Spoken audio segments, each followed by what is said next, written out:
welcome back. I hope you enjoyed this week's reading of the Sumida River um, by Juro Motomasa, also known as Kanze Motomasa, as translated by the incomparable Meredith McKinney in her volume Travels with a Writing Brush. I also hope, and it's totally okay if you didn't get a chance because we were focusing on this reading, but I hope you also got a chance to kind of look through some of the other selections in that volume. It's a really wonderful collection, which is why I chose it for you guys, because I think you'll really enjoy the other stuff. We're not necessarily going to get to all of it in our group per se, but it's a wonderful publication to have. So yeah, let's jump in. So I'd like to start by talking about no as an art form because it's very, very different than anything we have in the West. And I'm not sure if we all have some knowledge or no knowledge of it. So since we're jumping into the genre of drama, I'd like to talk a little bit about it. So no theater is known as the oldest living theatrical tradition. It has been around consistently for nearly 700 years. So obviously we have other like we have scripts surviving from ancient Greek drama, but of course they did not get performed since their conception. No has. So that's why we call it the oldest living theater art. It originated in a time known as the Muromachi period. So like 14th century into the early 15th century is kind of like when no really came into fruition. It was created through this amalgamation of a bunch of different pre-existing theater forms by this father-son duo. The father's name was Kannami, and he initially crafted No as an art form, but it was his son, Zeami, that actually really further refined the art form and transformed it into what we know it as today. Zeami is also the reason why No has a very strong connection with the samurai and warrior class historically in Japan. The very first fan of Zeami's was the shogun, warlord at the time, Ashikaga Yoshimitsu, and he was the first patron, and it is through his patronage that No theater was able to actually blossom into this really high, refined art form, since prior to that, no actors were really just street performers and they did not have really any support at all. So yeah, Zeami did a lot, and so we call him the father of No. No theater has changed a lot since it was initially performed. In the 17th century, there was this big reformation that focused on the ritualization of movement and performance in No. So the art form that we see now is a little bit different than the art form that existed in its conception, but it's still like pretty similar. No plays focus around really one character, as we could kind of see. There's a couple of characters in the cast, but there's really one main character. This is usually known in Japanese as the shite, which if you trace linguistically, this means the kernel. And the main purpose of this is to outline this emotional journey that the main character, this shite character, undertakes. And in some No plays, they really just focus on the exploration of one emotion. But in many other No plays, it's usually a few emotions and there is a transformation that happens. There are two main genres, which are basically fantasy No or Mugen No, and then Genzai No, or like contemporary No.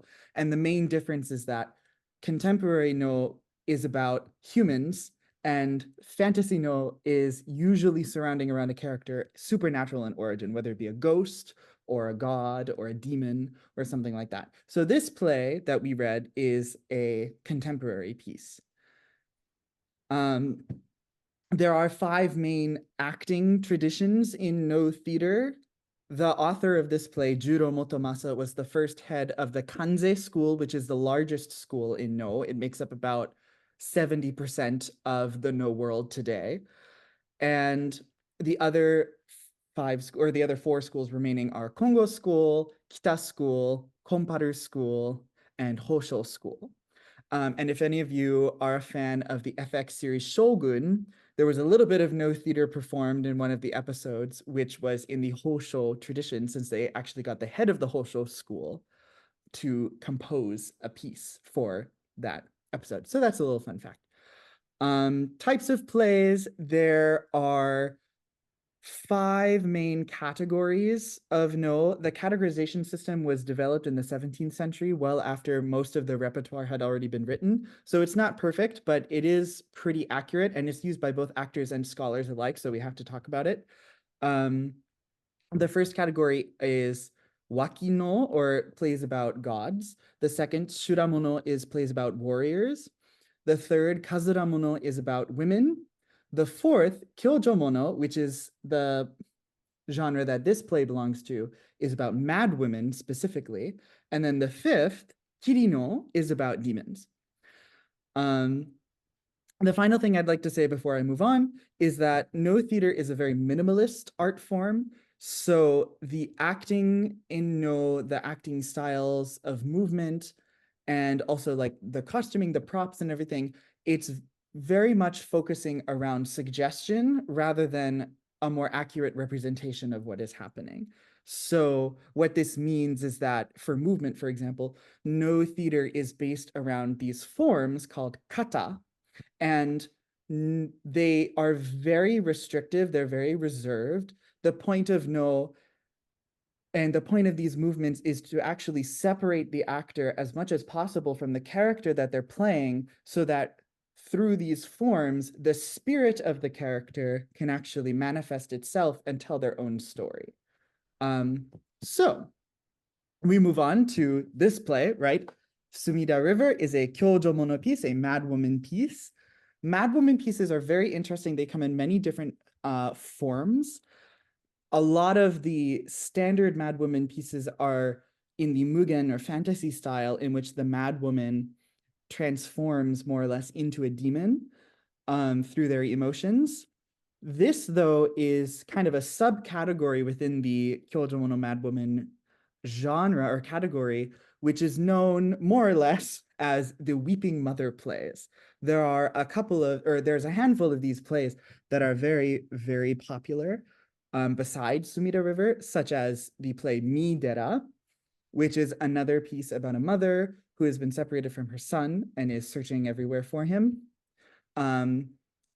This play is unique in this kind of sub-genre within the category of weeping mother plays and whatnot, because unlike most of these plays, like Midera or other examples like Sakura River and things like that, this play has a very depressing ending, and it's because the author, Juro Motomasa, who was one of the sons of Zeami, the founder of No, right?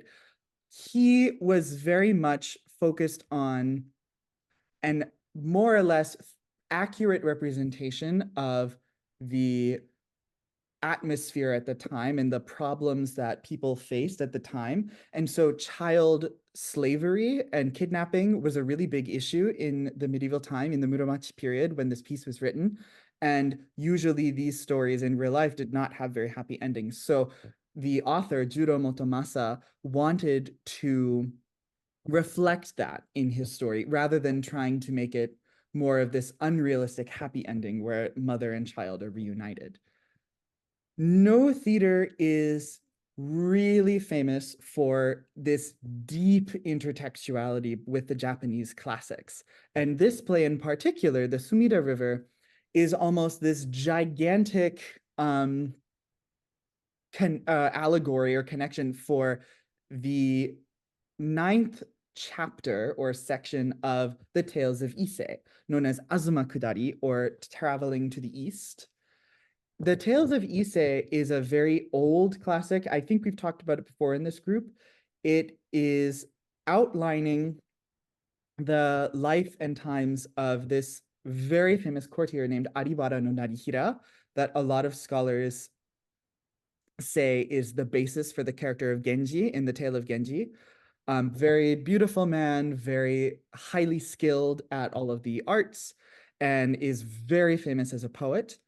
And in this section of the Tales of Ise that the Sumida River is connected to, he and a group of his leave Kyoto and travel way off to modern day Tokyo to the Sumida River, which at this time in the classical era was basically a wasteland. It was the middle of nowhere. It was almost the ends of the earth, per se.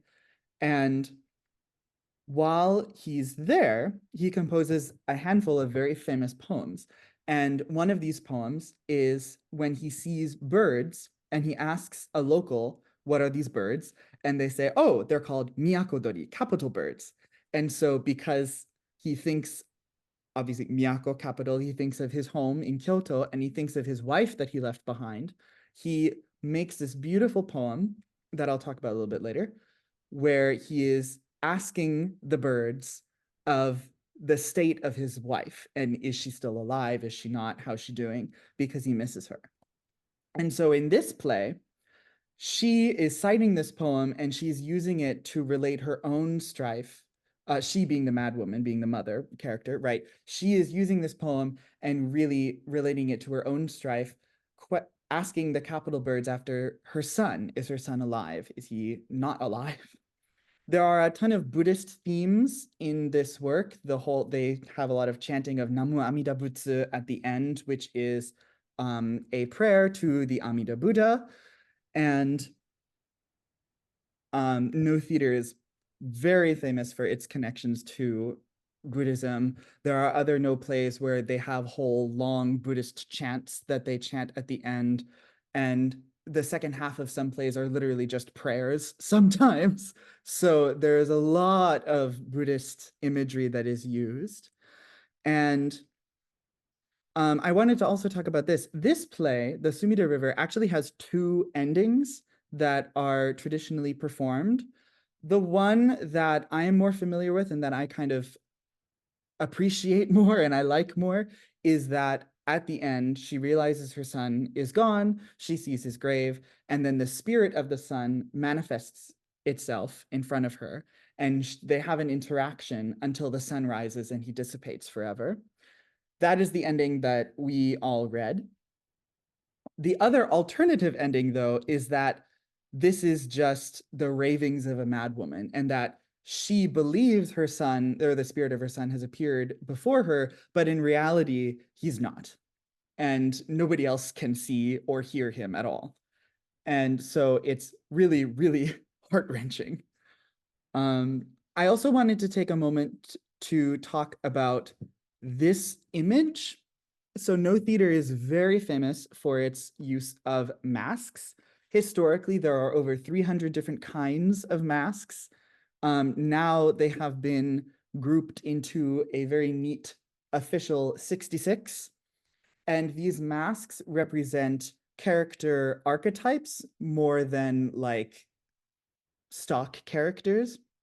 And so this mask is the Fukai mask. Fukai literally means deep well, and it is used to represent a middle-aged woman of high bearing, or high birth, I should say, who has suffered a loss. And so this is the mask commonly used to represent the madwoman in this play. There is another variant called Shakumi, which is a little bit more distraught, a little bit older of a character. And the other main difference between these two is Fukai is said to represent a woman from the capital, whereas Shakumi is said to represent a woman from outside of the capital. Both masks, though, are used in this performance. Normally it's Fukai, but you can kind of go back and forth between the two.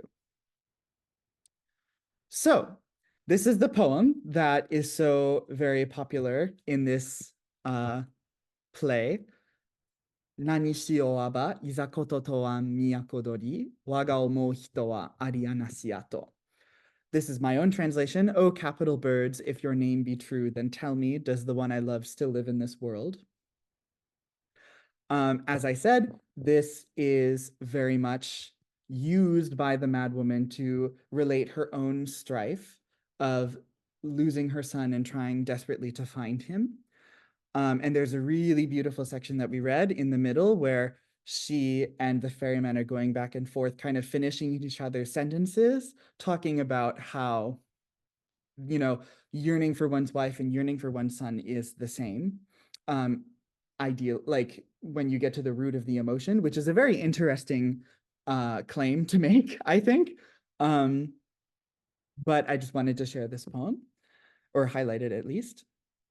We don't have to watch this whole clip, but I wanted to share, since this is theater, I wanted to share a little bit of what no theater looks like. We've watched a tiny bit in this group before, but I want to take a moment to show a little bit more. This is from the middle, where she has just recited Narihira's poem, and she is now through the chorus talking about how she's yearning for her son. She finds the capital birds very cruel and should instead call them mere country birds, because no matter how many times she asks, she does not receive an answer. So I just wanted to play a little bit of this so you could get a taste of what this art form is like. So the other thing I want to highlight is that this play also, very interestingly, was turned into an opera in the 1960s by the ever popular British composer Benjamin Britten, called Curlew River. Britten went to Japan in 1956, 1957 to really on this concert tour that he was taking with his partner, the tenor Peter Pears. And during his time in Japan, it was recommended to him to see a No play. And the play that he saw was Sumida River.